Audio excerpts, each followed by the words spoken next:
I'd like to share an amazing new product with you. These are oddballs. Oddballs. They're the very first balls that are actually musical instruments. Yeah, they play music or sound effects just by tapping on them or bouncing them or juggling them. And the applications are limitless. I use them for education and I also direct theater.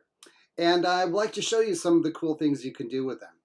First, you need to get the app, which can come on a smartphone or a tablet. Now, the app is wonderful because it's jam-packed full of sounds from all different kind of genres. For example, disco, hip-hop, rock, grime, and arcade.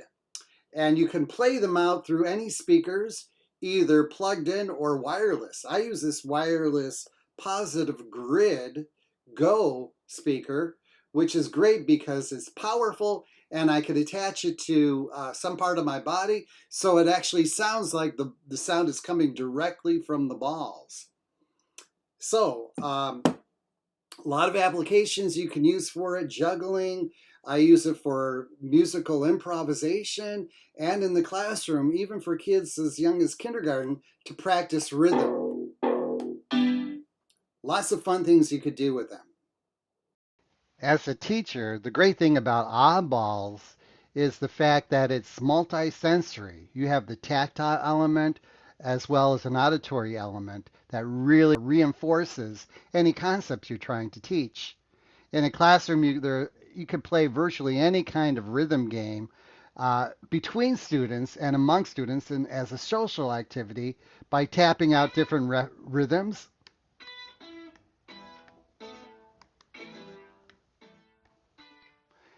or playing different kind of rhythm or sound games, traditional physical games, hide and seek games where you're using the sounds as clues for where to find the objects or find the oddballs. So you can really, with a little bit of imagination, adapt any game that uses any kind of ball or sound, combine them together, and enhance the game through sounds with the oddballs. Also, they're great for jugglers too, because for jugglers, you can actually create different music while you're juggling, different auditory patterns, or different kind of effects that are all reinforced with sound.